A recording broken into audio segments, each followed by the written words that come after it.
Hey, everybody, welcome to the podcast.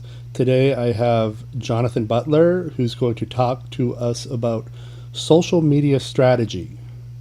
A lot of the recurring issues I see with a lot of the people I talk to in the arts is they're not quite sure how to handle social media. It is a specialty, and a lot of us don't have the time, don't have the resources to specialize in it because we're already practicing our art, practicing our craft. And how can we do just a little bit better than what we've been doing, whether it's YouTube, Twitter, Facebook, LinkedIn, Instagram, and I thought, wouldn't it be great if I brought in a specialist to talk about it? And so this is Jonathan Butler to talk about social media, and I'll see you on the other side. Thanks, everybody. I have Jonathan Butler. You're a social media expert, according to my sources. How would you label yourself Oh, professionally? professionally, how would I label myself? Content marketer and brand strategist. At least that's my title on LinkedIn. So that's the one we'll run with is a Okay, content marketer and brand strategist. cool. That was the one I was going to default to if we couldn't figure that out. Okay.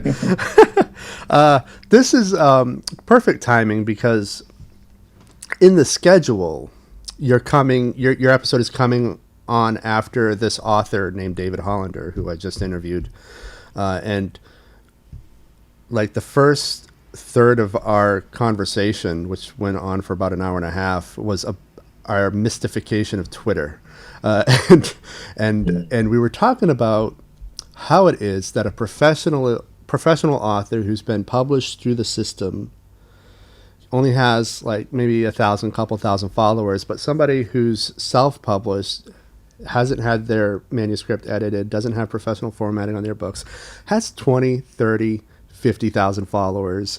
And so we were trying to, we kind of came to a dead end on that conversation. But I interview a lot of creators, or I don't interview them, I more just talk to them or talk at them. Uh, but the biggest confounding thing for all these creators is how the hell do you work with social media? And so it's perfect timing that you're here because you can school all of us. Oh, I don't know about school, but I will try and drop off as many um, gems as I possibly can. Great. So I guess let's talk about your background for a little bit. Let's Yeah, sure thing. because you're highly qualified based on the notes that I have here, and I want to break those down first. I'm to understand based on my sources. Of course, that is Jan. That you're really passionate and knowledgeable about social media, beyond strategy. You tend to identify all the little quirks about each platform, and she says that you stood out above all the other social media specialists at the firm you two used to work for, and Oh, just due to the amount that you read about social media. And so that's your qualification. I believe it 100% when it comes from Jan. And so could you give us a little background about how you got started? yeah. First and foremost, again, thank you for the opportunity. I'm excited to be Mm-hmm. here, talk about social. My background in social starts in undergrad. So at this point, all the social media platforms are in the beginning stages of growing. So, and Facebook started to take off around 2009, 2010, as well as Twitter. Instagram was later on in undergrad, Snapchat later on in undergrad. YouTube was a thing, but it was still trying to figure out, okay, who we are, what we do. And of course, LinkedIn is just where you go to get spammy sales pitches and the like. So for me, um, it was just really understanding that marketing and advertising as a whole was going to shift. And that's just with any type of technological advancement. And social presented, I can't say cheap, but more, what's the what are the words I'm looking for? Is I don't want marketers to come like, oh my God, he said what we were doing is cheap. Um, Well, in the movie industry, most of the more, time, it's true. uh, it's like more price conscious and or budget sensitive in terms of what you were able to do and who you were able to target. Because at one point in time, think about it, traditional advertising, broadcast and print, you just threw a net out and hope you catch the fish. With social, it became we can throw a net out and know exactly how many fish we're going to net in based on these parameters, based on these KPIs. And I took interest in that and took note in that and thought that this was going to be a growing field that I didn't want to miss. Um, so I have a passion for marketing and advertising. So it was just like, okay, let's try and figure this out. Yeah, and so it.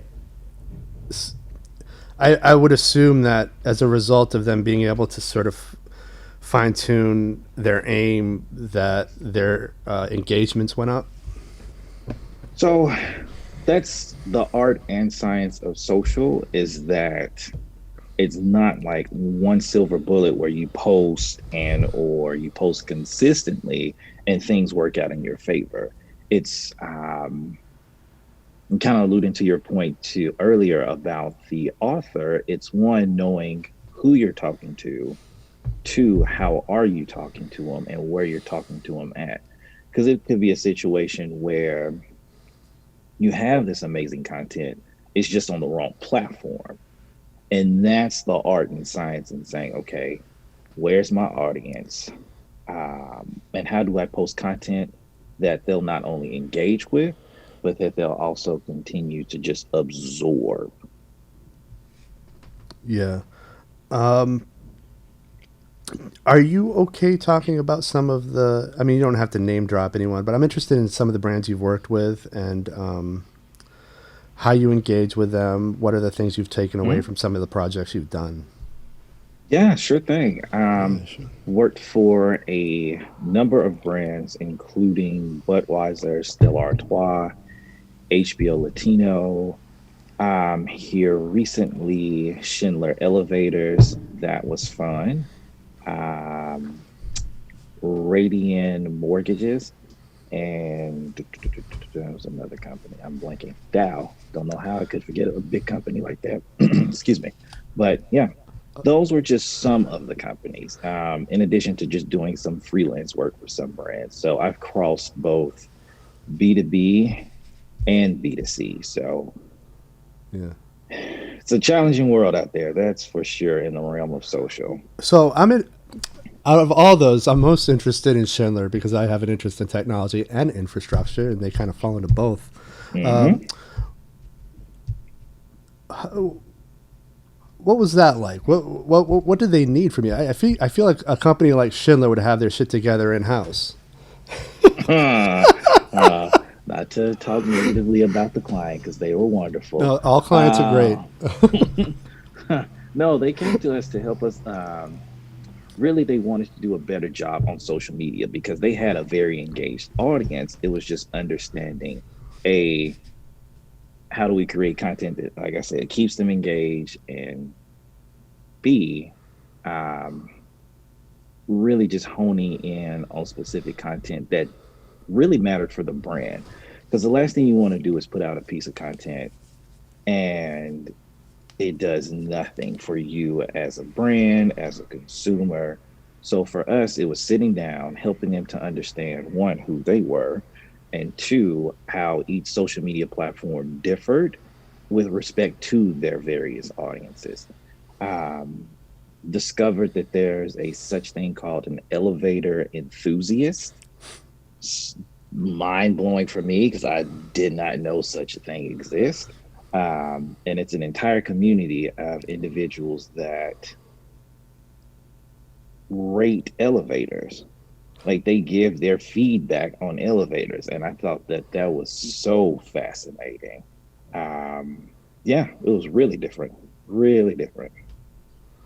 Yeah, I used to get into stuff like that, and just I was always astounded by this idea that elevators can't really fall like as much as people think they can, and the reasons why are all integrated into these systems. And Hmm. I totally understand why that would be a subject people would latch onto. So, were you trying to engage in with those people, or was it more business to business? So it was a little bit of both in that we were trying to engage the business to business crowd in terms of, hey, Schindler Elevator should be your elevator and or escalator manufacturer of choice.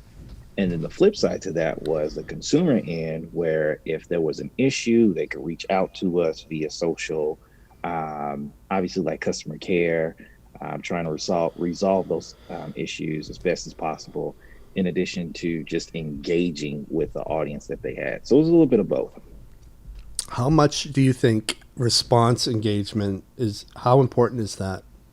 Um, Very, very when you're working with something as critical as like an elevator or an escalator brand. Because think about it, these things are in the very building. Well, I can't say buildings now, given everything going on, but pre COVID, these things impacted our daily lives. So imagine if you're on an elevator and it just stops out of nowhere and you're trying to figure out who I call, who I contact. The first thing they do is go to social and say who's the manufacturer or the brand for said elevator. They reach out to us to let us know, hey, we're on this elevator. It's been stuck for 30, 45 minutes. Help us out. and that happens through social media. Hmm. That's Yeah, so you'd be cool. surprised. A lot of brands have like customer care accounts just for inquiries and complaints. Yeah, AT&T does that, and I'm one of Mm. their returning customers consistently. Uh, so, but I just love this idea of somebody using Twitter to say, "Hey, our elevator stopped." Like, Hmm. I've never heard of that. That's wonderful. Um, Are there? Have you ever had clients where they're just in their early stages and they need to grow their audience? What's some advice you might give to artists that really need to grow their followers on Twitter or their connections on some of the other platforms? No, that's a very good question. Um, and really kind of thinking about it even further, it boils down to a couple of things. The first is understanding your objective. So, what are you specifically trying to accomplish on social? Because that's going to ultimately determine not only what actions you take, but your audience and what platform you use in order to accomplish said goal. The second thing I would say is understanding the audience that you're going after. Um, Marketing 101, I won't charge for this. They call it psychographics. So understanding like the who, what, when, where, and how of your audience comes in handy um, when you're pitching a new product, a new service, whatever the case may be. Um, Third, I would say, if I had to put my money on it, it's understanding just enough about the platforms um, and how they kind of ties in together. So it could be where you're looking to do a book release on superpowers. There's a running topic on Twitter right now. You're looking to do a book about superpowers, finding superpower individuals. A trending topic as of the last 2, 3, 4 days has been that people, specifically Black people, are going to gain or supposed to gain superpowers due to the winter solstice yesterday. Don't know why. Someone tweeted this out. Folks ran with it, and it turned into pure comedy on Twitter for the last, like I said, 2, if not 4 days. If I'm looking to do a book launch about superpowers, I'm trying to figure out a way how to tap into those jokes in a way that not only makes sense, but that's conversational and native. Because the last thing you want to do, and a lot of brands get in trouble for this, is that they try to latch on to cool and it does not work. Yeah. Yeah, you know who I think has had done a good job with just kind of being chill is some of these streaming platforms and how they talk at one another. So Hulu will talk to Mm-hmm. Netflix, and Mm-hmm. I find it absolutely hysterical when that happens. The brand chats, those are always interesting because someone will start something and then it just goes downhill from there. Best example, the chicken sandwich wars that popped off here 2019 or something like that. Of course, Popeyes, they debuted their sandwich and they're on Twitter like, oh, we unveiled the chicken sandwich. And Chick-fil-A chimes in and they're like, we're premium number one, blah, blah, blah, so on and so forth. And Wendy's, the snarkiest but the funniest Twitter account, um, they chime in, they give their input, um, and then just a host of brands begin chiming in about their chicken sandwiches or whatever. And this is pure comedy. It's gold. And when it happens, it's like, ah, chef's kiss. This is what we come here for. So it's the message here is it's okay to interact with your competitors Yeah, of and have course. fun with them, and only the square hamburger can be the snarkiest. Hmm. Uh, Yeah, their Twitter account is golden. It's Wendy's. salute to whoever runs their Twitter account. I'm gonna look them up and follow them because I mean I don't eat a lot of fast food these days, but I am interested in social media strategy that I'm willing to follow the best of the best. Can we talk a little bit about social media and society to understand you're really Yeah, into social issues, which I think all good citizens should be. yeah.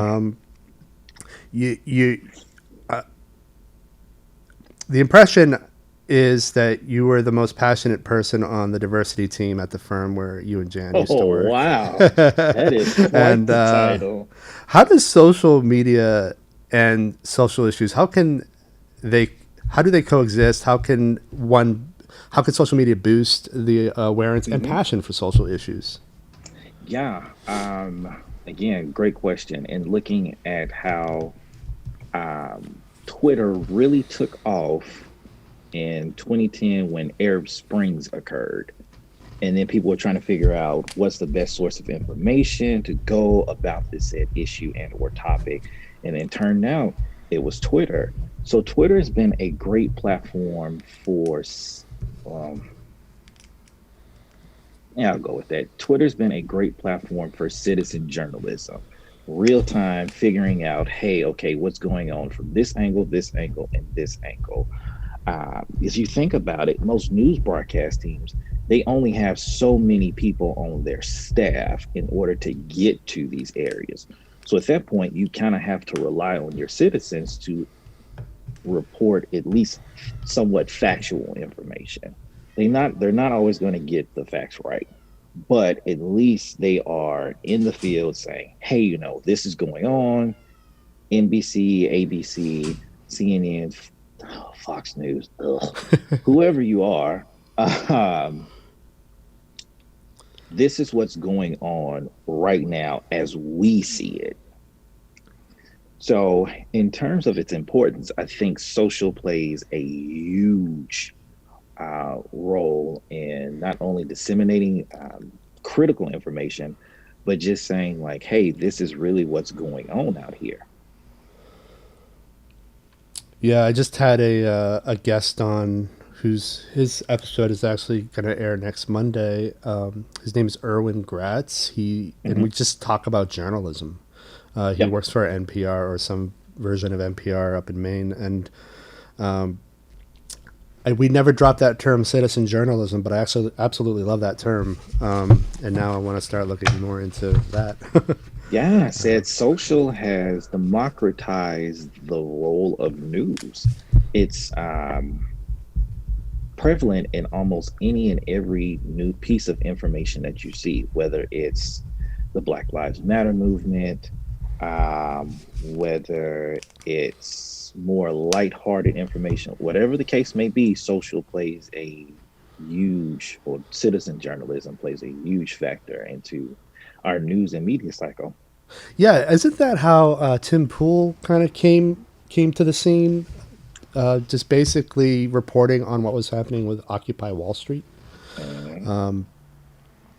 So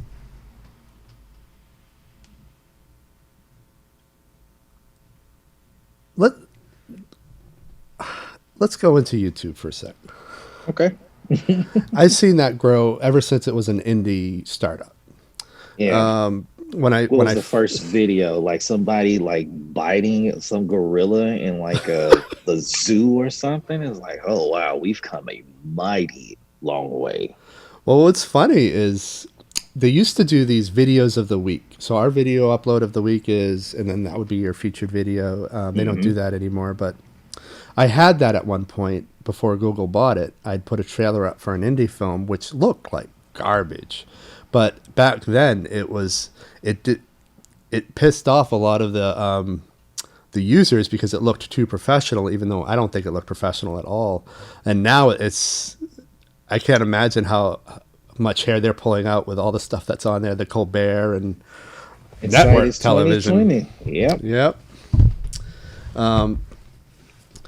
Have you looked into strategies? Well, actually, you know what? Let's not talk about strategies. How important is going viral? Again, art and science. And this is an issue that brands have bad. Is that we always want to go viral. We always want to go viral. We always want to go viral. Hey, make sure you're reading the creative brief. We always want to go viral. And that's just not the case. Like it's once in every blue moon that something pops off and goes viral. But and I say this with um, as much honesty and candor as possible, is that there's a lot of content out here. It's not a lot of great content. And that's what distinguishes between simply being the brand that puts out a few pieces here and there and those that go viral. Um, and I would honestly say the point isn't to go viral. The point is just Hello? Can you hear me? I think I lost you. Shit.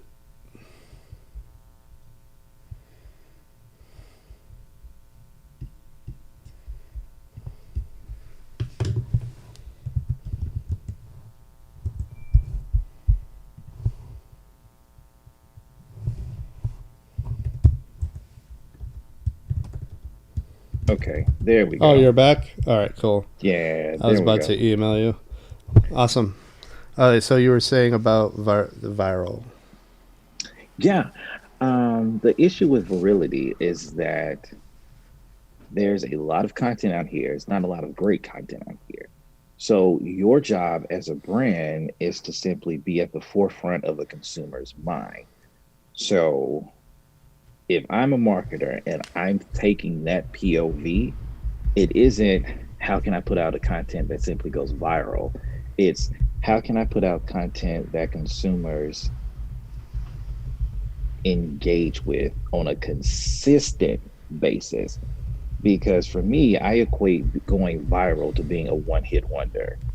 Sure, that's cool, that's great, but versus you being a Milli Vanilli, can you be a Jay Z?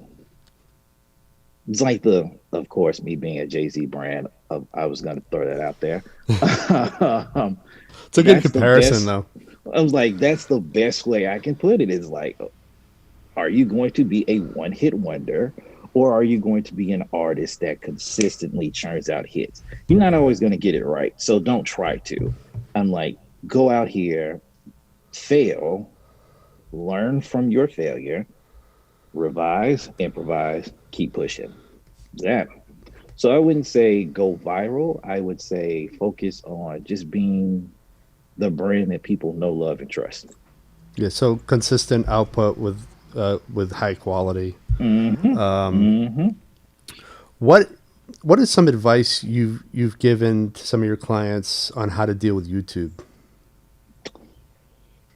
Ooh, so video marketing is ever growing, and the brands that latch onto that little kernel now are the ones that are obviously going to be at the forefront of any consumer's mind. For example, Complex, the like the basically like hip hop magazine or whatever, they did or they had the foresight to say video is going to be big, especially for us. So what we're going to do is invest in video when no one else is. The end result is that, if I'm not mistaken, Complex leads in video marketing and or video statistics across all brands because they had the foresight to say people may not want to read what we're putting out. They may not want to engage in like an infographic. So what's the next best thing? A video. And CNBC, they do a phenomenal job. They have like short 15, 20-minute segments about just various topics. Um, like why car colors are so boring, or why the Boeing 757 costs so much, or why Bitcoin is all the rage. It's very informative. I'm like, yo, I don't have to watch the news at this point. I watch these little videos and keep pushing. Yeah, they're good. They're almost like they're just basically these micro documentaries, which could themselves be their own nonfiction books. I know exactly the types of videos you're talking about. Hmm. Great. Yeah, I just saw a note that Jan made for me about how much you love music, and after the Jay-Z reference. Yeah, and actually going back to that, it seems to me that the overarching message here is consistent high quality output as opposed to one shot get 1,000 subscribers, get 1 million subscribers off one thing. And I think that's solid advice. Has there been an average time frame or an average of, I mean, I don't know if the numbers are run on this, but like, let's say, oh, out of 10 companies, it took them X amount of time to grow this many people or this much content to grow Hmm. this many followers. Have you ever run numbers like that? So I haven't run those numbers, but they kind of dives into a just societal issue as a whole, and that everything and that people want everything right here now. And brands run into this issue is that we're going to put something out on social and it's just going to work and give us immediate results. That's just not the case. Like, it may take you 100 pieces of content over the span of 2 years in order to get to 5,000 followers. That's 5,000. I didn't say 10, I didn't say 20. That's just 5,000.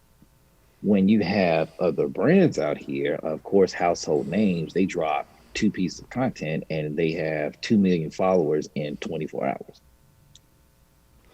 So I would say it's a long game now, anyway, when it comes to social, because at one point in time, when it was all organic, yeah, you could post content once, twice a month, you gain so many followers and it was okay. But now, since it's pay to play, you got to do just that. You have to invest now in your content in order for it to succeed and grow. And I understand that if you're starting out from ground zero, you don't have that budget. So you have to find creative ways in order to essentially grow your audience and create that content that they're going to love. Would you agree that 50 followers who are truly interested in your brand is more important than 1,000 followers who could care less at all? 100%. How 100%. how would you sell that concept to a big company that might not understand that, or Might maybe not get it. collectively might not understand that? Yeah, in the world of social, and it kind of ties into PR too, you have influencer marketing. So essentially, it's taking these people with these huge followings and promoting a product or a service. Now, not only is this field growing, it's starting to enter into like those adolescent years where things are painful and things are stretching beyond comfort. And you're like, what is this? There are tiers of influencers. So I'm trying to keep myself honest. You have mega influencers, macro, micro, and nano influencers. The look of your face is everything. You're like, what the hell Can you is break? this? Can you break them down? Yeah, sure Yeah, thing, yeah, sure yeah. thing. So the mega influencers, think of your Rihanna's, your Kendall Jenner's, celebrities at that point. Macro below are more actual social media influencers. PewDiePie or PewDiePie, whatever his name is. I consider PewDiePie. bingo him. I consider him not to be a quote unquote traditional celebrity, but more so in the social influencer realm. Um, and then from there, micro on down to nano is really just any and everyday people that you engage with. So it could be you, it could be me, it could be Jan, it could be the neighbor across the street that has a social media following that brands want to tap into. Just think about it. Influencer marketing is nothing but celebrity endorsement 2.0. That's it. That's it. Yeah. That's nothing to it but exactly that. So, in taking that kernel, it then becomes who do people trust more than anyone else? And it's not necessarily a traditional celebrity, it's people that they know, the everyday people that are in their lives, their neighbors, their friends, their brother, mother, sister, father, whatever the case Yeah. may be. So, in selling that concept to brands, it's I know you want to work with Rihanna. Hell, I want to work with Rihanna for my own selfish reasons. But that's not the case. The point is, we can get 10 Rihannas for the cost of what you're going to pay a Rihanna and call it a day. And on top of that, the 10 Rihannas, their followers are more than likely to engage with what we have going on than Rihanna herself. So what's a nano influencer? So a nano influencer is anyone with under, if I'm not mistaken, because the numbers change all the time, Yeah. it's either no more than 10,000 followers or no more than 5,000 followers, one or the two. Yeah. It'll probably end up being 10,000 at some point. Yeah, yeah, it is a It seems like changing the higher world. numbers become less valuable as. Hmm. All right. Great. What's the.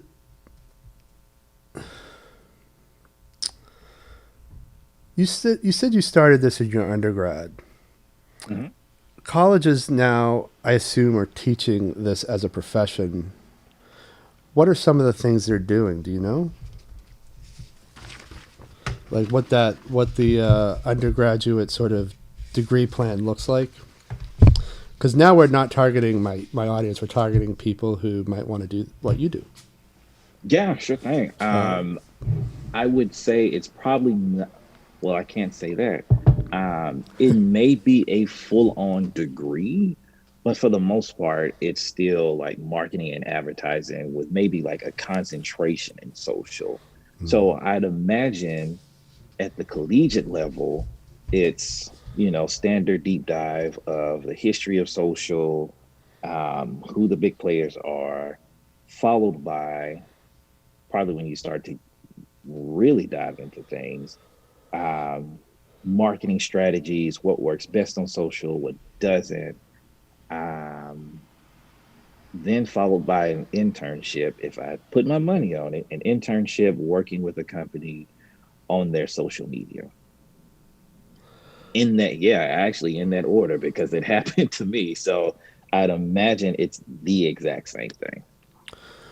We're going to be wrapping this up probably about 10 minutes. What are some sources that you think people should subscribe to kind of receive updates on sort of what the current trends are with social media strategy, because I find a lot of people are always behind, and I'm interested in what not only what's current, but what's kind of how we can predict what we should be doing next week and then the week after. Yeah, sure thing. A couple of sources that I subscribe to are Forbes. They have a really great marketing section. The New York Times also has like a section devoted to marketing. Social Media Today, Content Marketing Institute, Adweek, Ad Age. Um, hmm. There are a couple of professional organizations that do a good job of just simply giving like a overview of the world of social. AdColor Excuse me. is one of those organizations. Um, A.M.A is also another great organization. Um, if you want to get like technical and like scientific and just nerd out, peer-reviewed studies are always tried and true about this is what potentially might be the next big thing in social. Um, That's the one. mhm. Trying to think. If I haven't said Social Media Today, that one for sure. Yeah, I think at this Um, point there's so much confusion about it with people that the most technical solutions is probably the best. Um, yeah. Uh, is there any general advice you want to send out to all of the listeners who, a lot of these guys are filmmakers, probably for the most part, mhm. writers, and mixed media artists who, you know, they're learning how to specialize in this. Yeah, yeah. Yeah. Um, I definitely understand being the one man band and trying to get everything under wraps, and you're trying to launch this project and you're trying to take care of operations and marketing. So my heart goes out to every single last listener that is a one man and or one woman band. Um, Best piece of advice I can give, and we alluded to it earlier, is staying consistent, creating content that people want to engage with, and understanding your audience. Those three things are pretty much it. Said What's it's what's your recommended frequency? hmm, that's going to differ per brand and or individual and what you do. Typically, it's going to differ on the platform too. Because Yeah. on Twitter, you could post 5 times a day. On Instagram, it could be once or twice a week.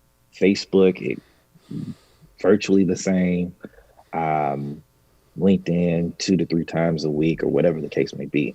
So I would say it just honestly, it differs and it depends. Okay, great. This was, I think, insightful, and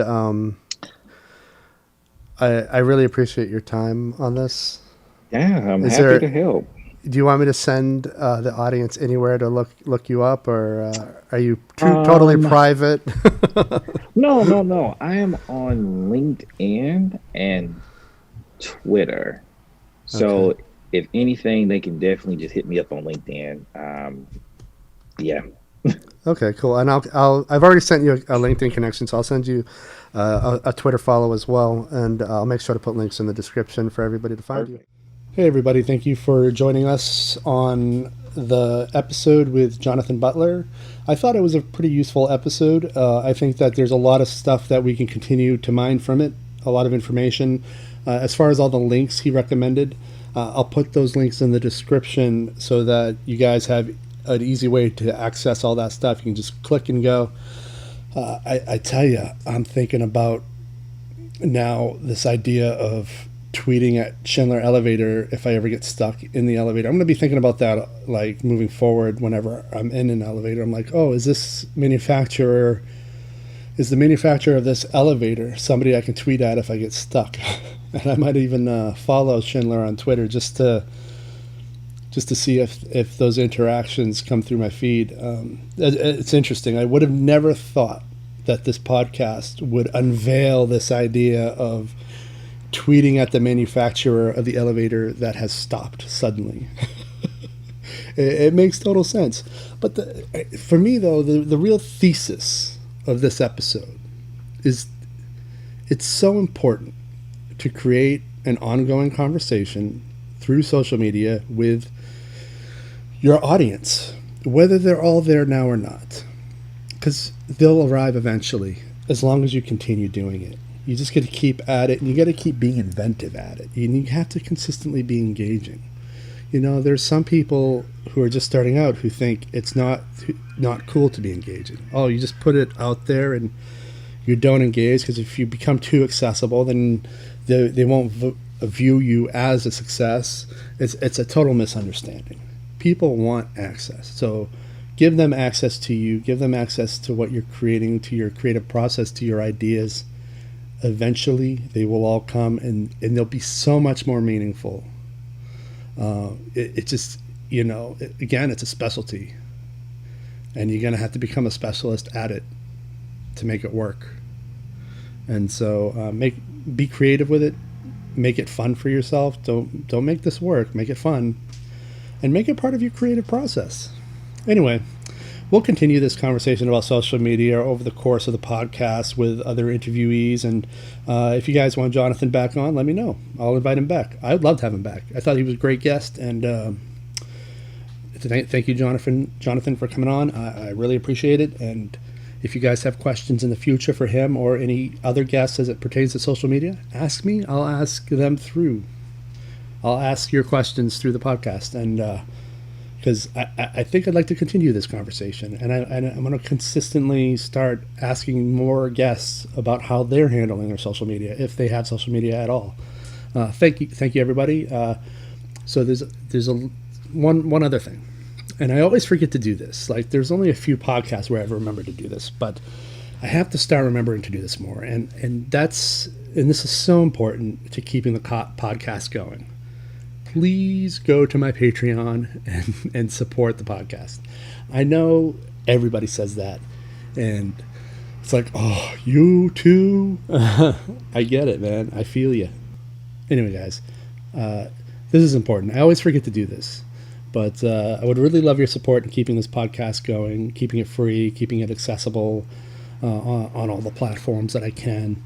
And so I have a Patreon that is specifically designed to support this podcast. If you could please go to it and become a supporter of this podcast, that would be fantastic. You can also support it through Anchor. Anchor is the host of this podcast, or the platform where I'm kind of running it out of. So Patreon or Anchor. Would love to rack up some patrons for this thing. If you found it useful at all, then it's worth supporting, right? Anyway, I'm not going to lean hard in on this, though. For me, it's just remembering to do it at the end of every episode, and I always forget. But when it comes to like practical operations, I tend to forget a lot of things. Sometimes I forget to pay my bills. Sometimes I forget to send out invoices to clients.